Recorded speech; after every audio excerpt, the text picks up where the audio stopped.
स्वागत है। बच्चों, पिछले वीडियो में हमने देखा कि मेरी किताब इस पाठ में वीरू नाम की जो लड़की है वह किस तरह से बहाना बनाती है। उसे अपनी माँ ने मौसी के यहाँ भेजा है संदेशा लेकर। तब क्या होता है कि वह कमरे में आते ही चौंक जाती है। उसे बड़ा ही आश्चर्य होता है। वह क्या कहती है कि बाप रे, इतनी बड़ी किताबें मैंने पहली बार देखी। वह जो मौसी थी उसके यहाँ बहुत बड़ी किताबों की अलमारी थी। तो फिर मौसी ने कहा, ठीक है, तुम इसमें से एक पढ़ने के लिए ले सकती हो। मैं तुम्हें कौन सी किताब दूं? ये वाली, वो वाली। लेकिन तब वीरू क्या कहती है? पहली बार हमने देखा कि वीरू कहती है ये किताब बड़ी मोटी है, दूसरी तो बहुत ही लंबी है। इसके वह इस तरह से वह क्या करती है, बहाना बनाती है। आगे हम देखते हैं कि क्या वीरू को कोई किताब पसंद आती है। ठीक है बच्चों, तो चलो, मौसी ने एक तीसरी किताब दिखाई और इसके बारे में क्या ख्याल है? वीरू ने किताब के पन्ने पलटे और यह फैसला किया, इसमें पढ़ने के लिए बहुत कम है। इतनी छोटी छोटी तस्वीरें और यह किताब बहुत पतली है। मौसी ने कहा, वीरू, मुझे तो लगता है कि मैं तुम्हारे लिए किताब नहीं चुन सकती। ऐसा करना, अगली बार जब तुम आओ तो अपने साथ एक फुट्टा लेते आना। वीरू ने पूछा, फुट्टा क्यों? मौसी ने हंसकर कहा, तुम्हें जितनी मोटी किताब चाहिए तो नाप कर ले लेना, ठीक है ना?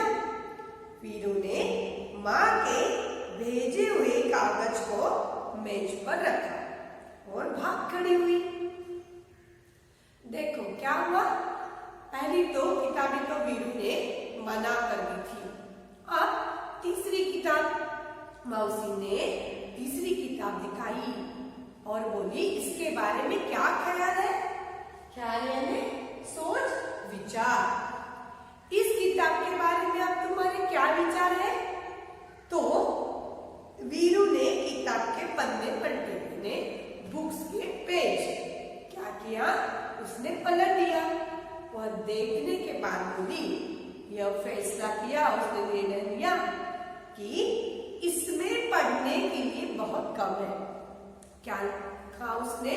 इसमें कुछ पढ़ने योग्य नहीं है। और क्या है? छोटी छोटी तस्वीरें हैं। उसने क्या कहा कि इस किताब में तो बहुत ही छोटी छोटी तस्वीरें हैं, ये तो मेरी समझ में नहीं आ रही। और यह किताब बहुत पतली है। देखो, पहले उसने कहा कि वो जो किताब थी वो बहुत मोटी थी। अब ये क्या हुई? ये किताब बहुत पतली सी है, ये मुझे अच्छी नहीं लगी। और इसमें चित्र भी देखो कितने छोटे हैं, मेरी तो कुछ समझ में नहीं आई। तो मौसी समझ गई और मौसी ने कहा, वीरू, मुझे तो लगता है, क्या कहा मौसी ने, मैं तुम्हारे लिए अब कोई भी किताब नहीं चुन सकती हूँ। चुनना यानी सिलेक्ट करना। अब मतलब मेरी तो समझ में नहीं आ रहा कि तुम्हें कौन सी टाइप की प्रकार की किताब चाहिए। जो जो किताबें मैंने दिखाई वो तुमने उसे लेने के इनकार कर दिया पढ़ने के लिए। मोटी है, लंबी है, पतली है, छोटी तस्वीरें है। तो ऐसा करना, अगली बार जब तुम आओ तो अपने साथ एक फुट्टा लाना। फुट्टा यानी लंबा ही नापने का उपकरण। जब आप दर्जी के पास जाते हो यानी टेलर के पास, तो हम कपड़े सिलते हैं उससे, तो वह क्या करता है, हमारे कपड़ों का मेजरमेंट लिख लेता है। तो उसका एक अलग मेजरमेंट रहता है हर एक चीज के लिए, नापने के लिए उनके पास जो उपकरण होता है वह अलग अलग होता है। तो जो कपड़ा होता है वह मीटर, सेंटीमीटर इस तरह से लिखते हैं।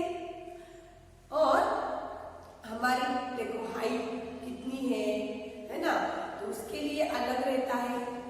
और इस फुट्टे पे अंक होते हैं, अंक रहते हैं या निशानी होती है, कितनी फुट लंबी है, कितनी मीटर है, सेंटीमीटर है, इंच है। तो इस तरीके से ये उपकरण रहते हैं। आपको तो पता है कि जो लिक्विड होते हैं वो सारे लीटर में होते हैं, है ना। दूध, ऑयल, तो हम लोग उसे 1 लीटर, 2 लीटर इस तरीके से नापते हैं। तो यह जो फुट्टा है तुम लेकर आना और नाप लेना कि किताब कितनी लंबी है, कितनी सेंटीमीटर है, कितनी मतलब आपको लंबी चाहिए, पतली चाहिए, मोटी चाहिए। उस हिसाब से तुम क्या करना ना, तुम खुद नाप लेना कि तुम्हें कैसी चाहिए। अगली बार इसलिए तुम फुट्टा लेकर आओ। लेकिन वीरू की ये बात समझ में नहीं आई। ये बात वीरू को समझ में नहीं आई। उसने क्या किया, उसने पूछा फुट्टा क्यों, मैं क्यों फुट्टा लेकर आऊं। तो मौसी ने कहा, हंसकर कहा, तुम्हें जितनी मोटी किताब चाहिए तुम नाप कर ले लेना। क्योंकि वीरू ने क्या कहा था, वीरू ने कहा था ये किताब बहुत ही पतली है।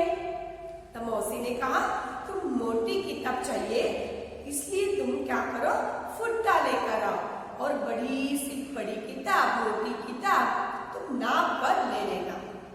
पहले भी तो उसने दी थी, लेकिन तब उसने कहा था कि मेरी ये स्कूल बैग में नहीं रहेगी, बस्ते में नहीं आएगी।